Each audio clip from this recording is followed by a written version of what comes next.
Perspective. This is the tale of two Georgia residents, one born in Georgia and one born in the Democratic Republic of the Congo, and both serve in leadership positions at a very unusual place. Clarkston, Georgia is the most diverse square mile in the United States, with over 45 countries represented. That's almost a quarter of all the countries in the world. Over 60 languages are spoken, and refugees make up over a third of the Clarkston population. And in this unusual town, there is an unusual coffee shop, Refuge Coffee, where you'll find laughter and lattes are the common language spoken. And the message? Good coffee. Today, the coffee company's very first trainee is going to share his perspective adapting to the American South.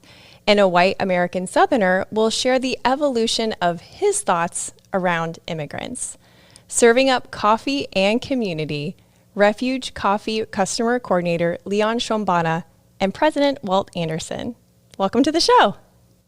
Hello, thanks for having us. Thank you so much for having us. Well, I wanted to start with you, Leon. Can you tell us how long that you've lived in Clarkston, Georgia? Thank you so much. I'm living in Clarkston, Georgia for almost 9 years. 8 years and a half since I'm living in Clarkston, Georgia. And what made you choose Clarkston, Georgia? Because as we said in the intro, it's actually, well, we didn't say this, but it's actually a pretty small town, and it's a very specific town here in Georgia. So did you choose it on purpose, or was it a coincidence? Thank you so much for the question. Yes, I can tell you that there is an older proverb that said that the way who everyone pass is a safe one. So even Clarkston is a small place, but we know that is a very safe place for immigrants and the refugees for more than 3 decades. So that is the reason. Wow. Yes, that's the reason. So it's a place where we can find almost everyone from all over the world. We live together in the symbiosis of culture without any kind of discrimination. So it makes Clarkston to be a really a village. Oh, I love that.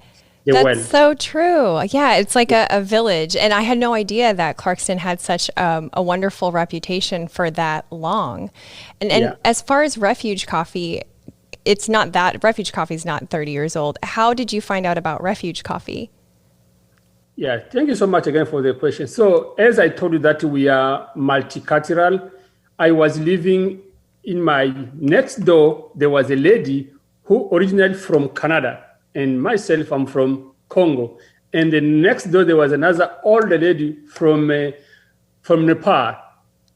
So we found ourselves helping the old lady from Nepal. There was a big flood.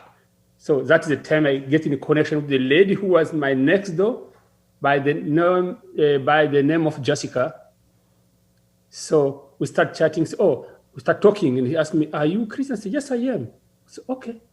We can meet maybe this coming Wednesday in Kiri's house.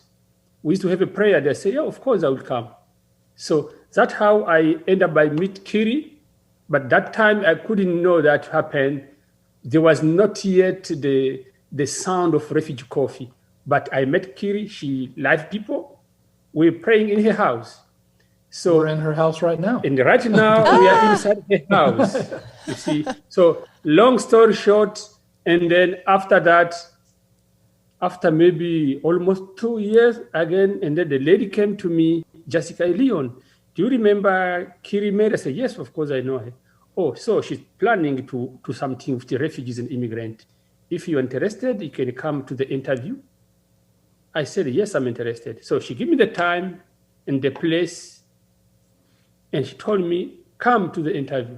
So I did that interview, and then after 10 days, they said I was the one who has been selected to be the first person to start this long journey. I call long journey today, but I didn't know that it would be long journey.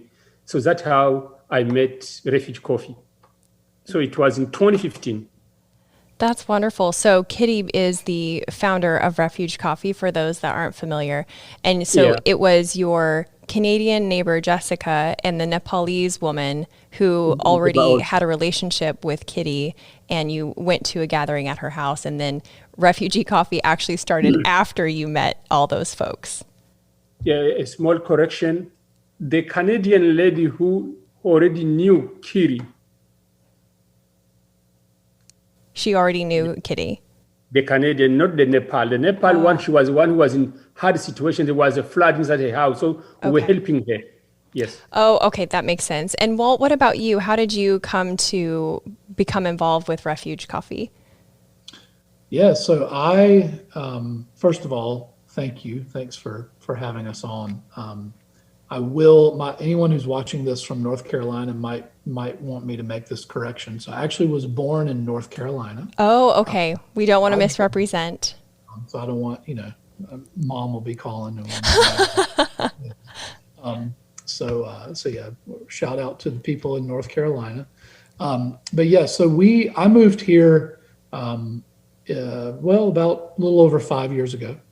And moved here because I was pursuing a career with a national restaurant brand. I don't know what we're allowed to say, or copyrights or whatever, so I just won't say what it is.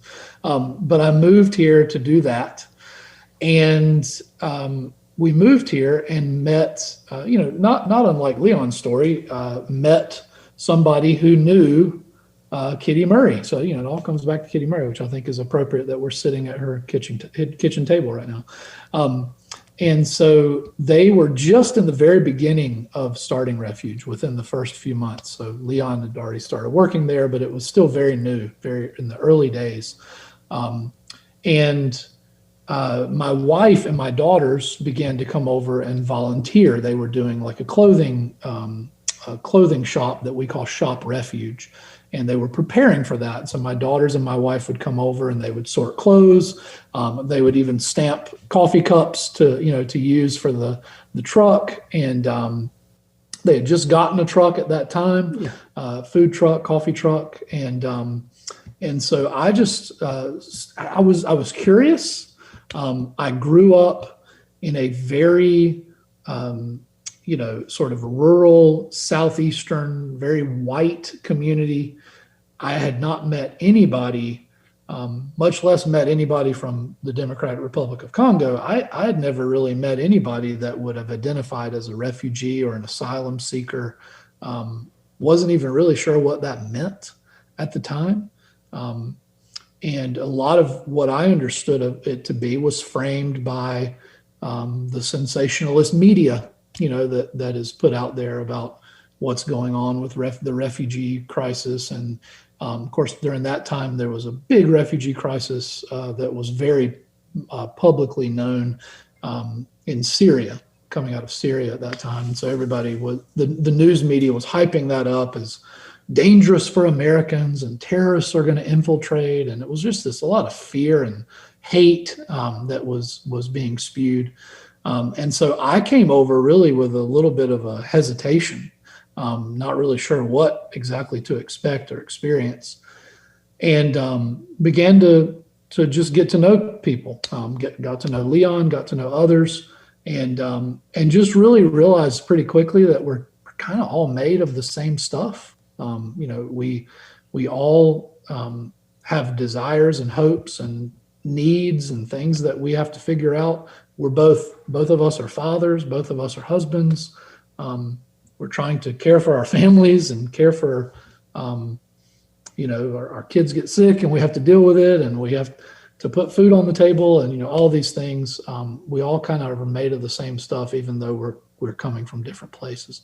So I began to started volunteering, helping out with some training, and that turned into, I won't go into the long details, but that turned into a part-time job as a training coordinator, and then ultimately was asked, almost 3 years ago now, about becoming the COO of the company, and then last year was given the title of president and COO. So it's been kind of a journey from volunteering all the way to kind of where we are today. Well, not just a journey from volunteering, but a journey from a place that you described as a fearful place. I think I remember you mentioning in another interview, your wife came home, was like, guess what, honey? I met someone from Syria today. And you were like, oh, is this safe?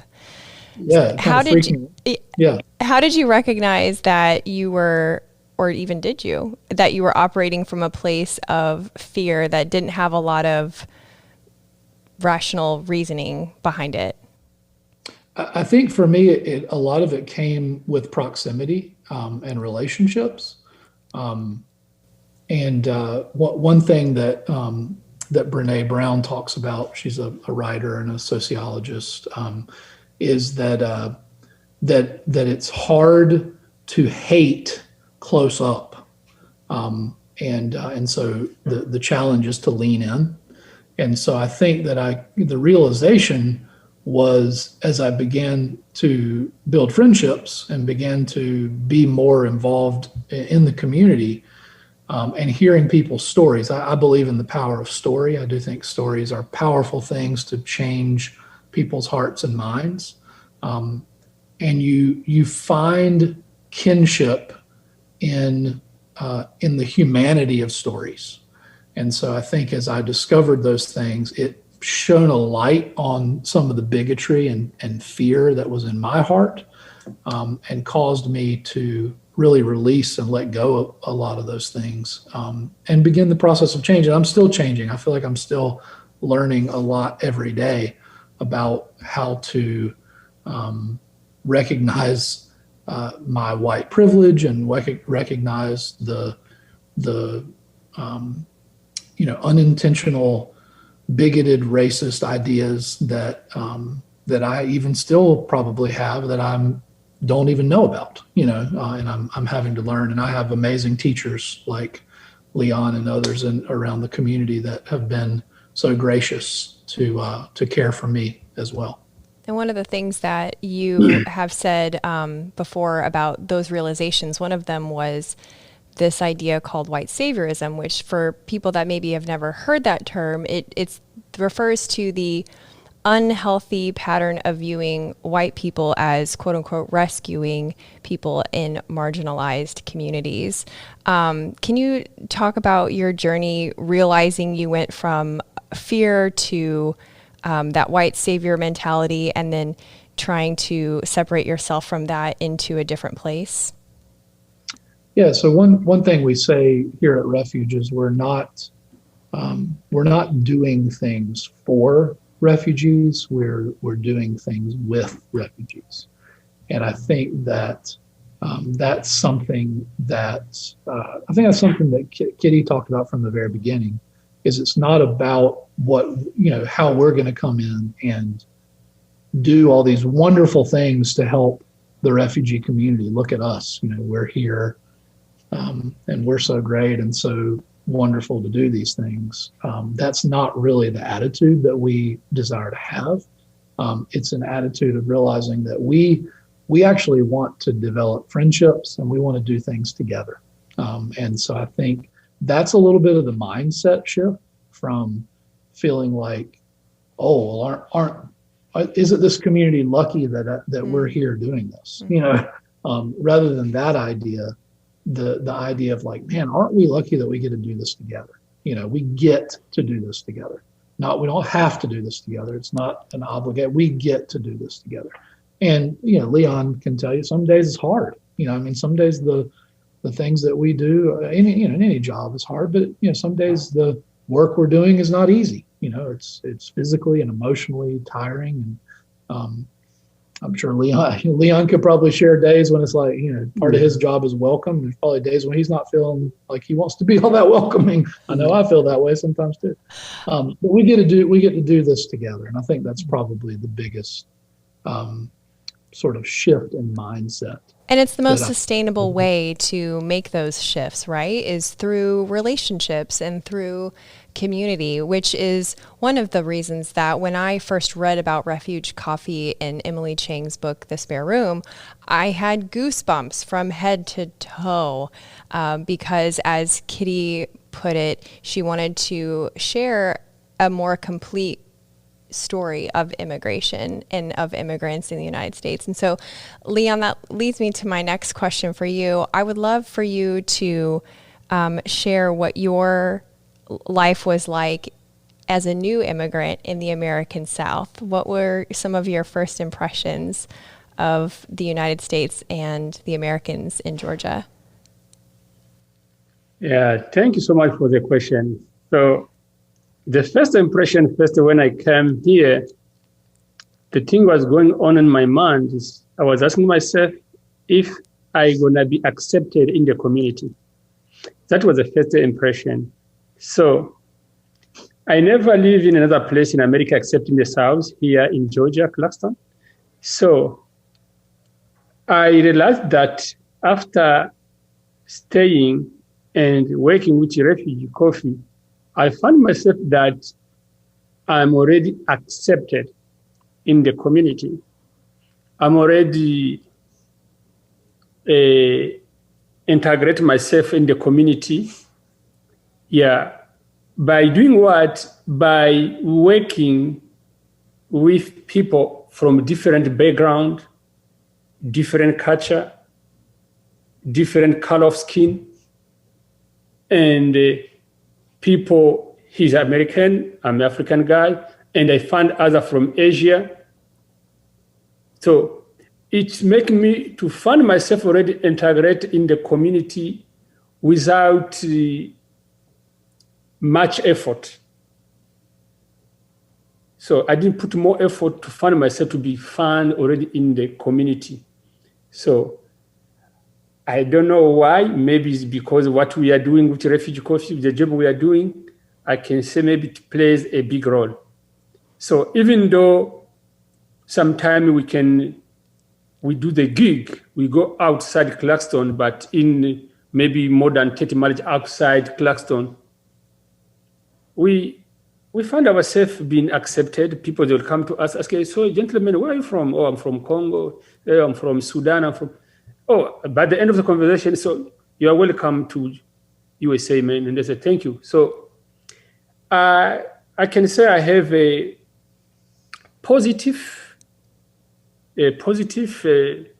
attitude, a positive situation about my living in America, especially here in Georgia, Clarkston, because I never live in another place except here.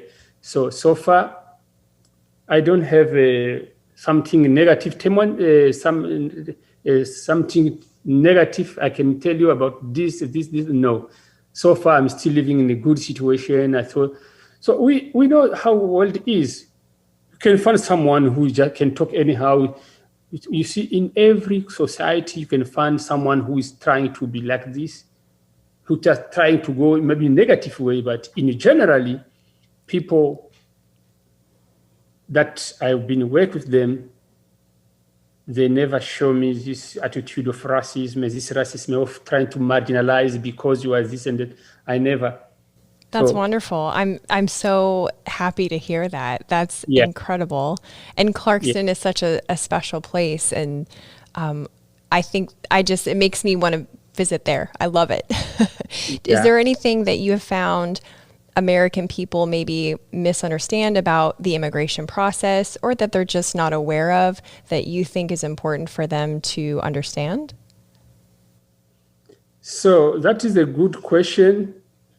Sometimes it's hard to answer too, because to understand the migration process, you need to be used with the terminology and the law of the immigration, so that you can understand how this person found himself here, how he's here, how she's here. So if you don't know anything about immigration, sometimes you cannot understand how these people come from their country to this country.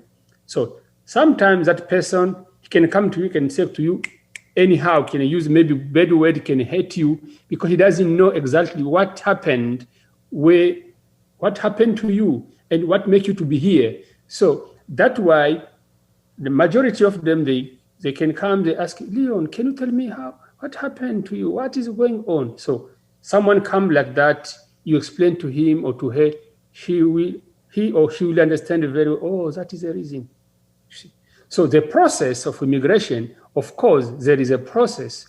If there is no process, it can be dangerous for any country, because it's like someone leaves the house without a door, without closing the door. So there needs to be a process to follow so that you can find yourself accepted as an immigrant or no.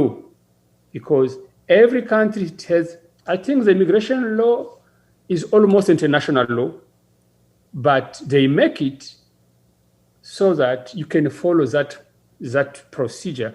Otherwise, if you're not legible, you're not legible.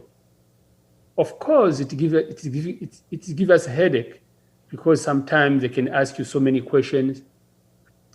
But you understand that the question they're asking is for them to understand the different person they're asking for immigration or asylum, or so that, as I said, you cannot, if there was no process, it can be like someone who leaves his door open for his house, so it can be dangerous. So you need to be that process to try to understand very well who this person is. That was a very good answer. I know that was a pretty complicated question, so I feel like, Leon for mayor right now. Walt, what about you? Do you think that there's things that you hear people misunderstanding about immigrants or the immigration process? Yeah, one thing I would mention, and you asked a question early on that gets asked a lot. So don't feel badly when I talk about this question. A lot of people ask this. The question of why, you asked, why did you choose Clarkston? Why of all these places? And I do think it's important for your listeners to know the choice is not there. It's not when you are seeking asylum or coming through the refugee process, it's not like there's a document given to you with a lot of different cities and you can just choose wherever you'd like to go. Refugees are placed into different communities. Now, the reason Clarkston in Georgia, and this is something that I think your listeners would be interested in knowing too, is anyone that comes through that process here in the state of Georgia is resettled here in this community. Now, different states do it different ways. Some states have a lot of different towns and communities that receive refugees and asylum seekers. In Georgia, they've chosen to relocate people here to this area of DeKalb County. Clarkston is the big part of it. I think Stone Mountain probably has some as well, but that's all here in this particular community. And so what's happened is over the years, as Leon said, all of these years, is that it's created sort of organically by this relocation process, just this tapestry of diversity of people from all over the world. So I do think that's one thing that a lot of people, and I know that because I was a person who didn't know, but that it's not a matter of like, why did you choose to come to the United States? And, I don't want to speak for Leon or anybody else, but a lot of them say, I didn't choose to come to the United States. I many refugees and people that identify as refugees I've spoken with would say, hey, we do really love and appreciate being in the United States, but what we would love more would be to be able to live safely in the countries that we're from. That's really what we wish. If we could have any wish that we could have, would be to stay in the countries where we're from and be healthy and safe and be with our families. So again, I don't want to put words in Leon's mouth, but I have heard others say that very thing. So I do think that's something that we as Americans that are here on the other side of the process would do well to really understand that it's not about choices. The reason that many of them fled their countries is because they didn't have any choices. Their only choice was to run. And so I do think it's good for us as we receive people, and then hopefully with the statement that's come out from the administration here in the last several months, we are going to be seeing a lot more people coming. I hope that really pans out. And so I think it's good for us to remember that and know that as we receive people from different parts of the world for that reason.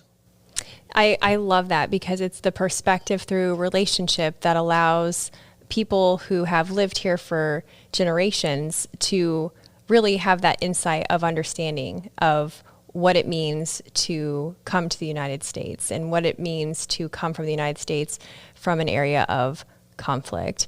And kind of related to conflict and the immigration process, I read or heard Kitty say that Refuge Coffee is decidedly non-political and decidedly non-religious. Kitty and her husband are Christians, but they wanted Refuge Coffee to be agnostic politically and religiously. So I'm just curious, what does that look like? How do you keep things non-political and non-religious in a time when everything is especially a political argument? Very carefully. I think that one of the phrases, and Kitty always jokes that she jokes that she doesn't think this is actually a word, so maybe she invented it. But the idea of being agendaless, and so that's something that we are constantly fighting for. And I mean, not fighting, literally fighting, but we're striving and fighting to preserve that vision and mission of being agendaless. And I think, and Leon can speak to this even more as our chief welcome officer, but I think trying not to think of ourselves, not having a lot of self-importance, and part of that is just realizing, hey, we serve a great, our goal is to serve a great cup of coffee and be a really welcoming place for all people from all backgrounds, all walks of life, all parts of the world, all religions, all colors, all creeds. And it's not that we haven't spoken in times when we feel like it was time to speak up in certain areas. We participated this past summer in some things with Black Lives Matter. That we felt were important, particularly during that time, to lend our platform to. But really, the mission of welcome is what grounds us and keeps us away from getting too political or too religious, and trying to be a place that welcomes all people. And Leon, you can speak to the welcome. I mean, that's what you do. It's what you're so great at. So that's really who we are, is to be a place of welcome. Yeah, thank you so much, Mr. Watt. Yes, to add for what he was saying, so we are not political, we are not religious, as we say, we are genderless. So we welcome everyone from different countries, no matter which religion he is. For my example, I'm a Christian. However, if you see in the track now, we have people that are Muslims, they are working inside. We have other ones, they are not even Christians, they are not even Muslim, they believe in Buddha. Like the Nepal people we have, like Bali and others, they're just a kind of Buddha. So we don't care about religious, we just saw that person as we all created by God. So we welcome everyone. So everyone have his own his own way to believe in God. So that is not our problem. Our problem is to see everyone be welcomed, everyone to feel safe as he's here in Clarkston and work with Refugee Coffee. We are trying to welcome everyone who is coming to us. We are, of course, we are not political. We are non-political organization. I don't know how to say it in English. So we don't interfere with the politics. That is not our mission. And with the religious, that's not our mission. But we saw as a human being, as God created us, and everyone chooses his own way to worship him. So that is not because Kirish he's a pastor's wife, and Mr. Watt, who is next to me last time, maybe 10 years ago, maybe he was also a pastor. So he cannot say, hey, Leon, because I'm a Christian, I'm not to hire only Christian. That word never comes in his mouth. So, and even his mind too. So we see person as a human being created by God. We try to welcome all of these people who need to be welcomed, and of course seek refuge under Refuge Coffee. Oh man, I love that, Leon. I love that so much. And I know my listeners will love this, and they love to support companies and brands that are just like yours. So can you tell us, I've got a lot of listeners in Atlanta, a lot in Georgia, and people that visit there. So give us where we can physically connect. I heard you have a chai workshop that's pretty popular. I would love for you to share how people can find out about that, and then certainly social media. Do you want to tell them about chai first? Thank you so much. So, since we started Refugee Coffee in 2015, we were making chai. People come and love it. They realize that our chai is a special chai. So in 2017, that's the time I started teaching chai. So the chai class I started in 2017, and it was very popular.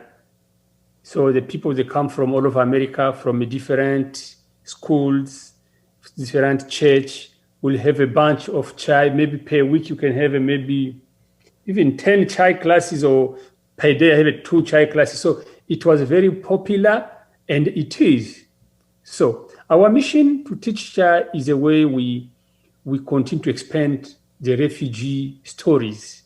The purpose is to continue, while we're making chai, we continue to expand the refugee story and the refugee story to how things goes on. So we sit together, I show them how we make chai. Of course, we're exchanging the story, how we started, how things goes on here. So is kind of trying to bring this traditional African way of teaching together with people from all over.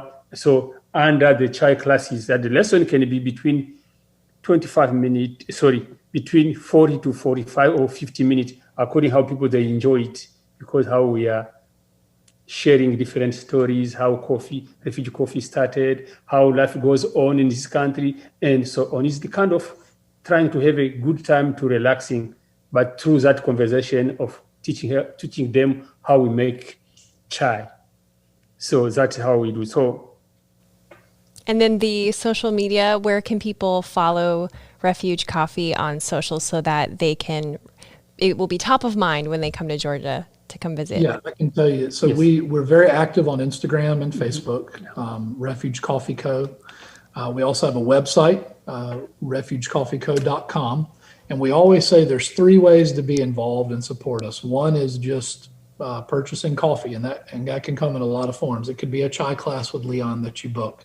It could be one of our catering trucks or coffee trucks or carts to come out to your place and serve coffee.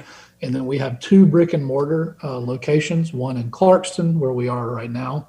And then we have one on Auburn Avenue in Atlanta. We're going to be opening at the Woodruff Arts Center in Midtown in the next couple months. And then there's 2 more locations on the horizon that I just can't tell you where they are yet, because it's a super big secret. And I know the curious introvert is dying over there. She wants to know. But so those are ways that you can support us. Just buy coffee from us, buy chai, buy pastries, be a customer. The second way is that we are a 501c3. We are a not-for-profit organization. And so we do rely on generous donations, whether that be a monthly donor, one-time donor. All of those are important to us and mean the world to us. And our website has a donate button there. You can find out all the information about how to get involved.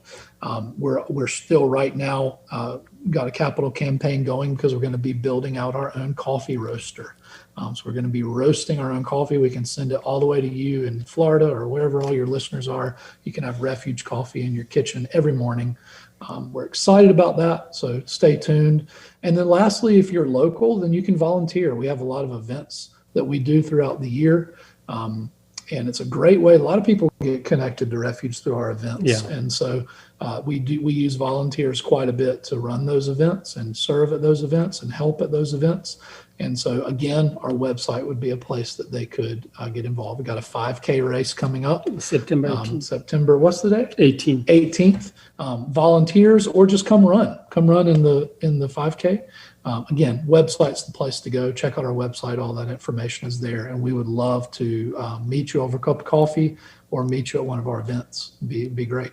That's so awesome. I will be running in my mind with all of you. Yes, that's how I run. Well, thank you guys. I so appreciate you, and I appreciate your stories, and I really hope that people do connect with Refuge Coffee because it's just such an amazing brand. That's a wrap.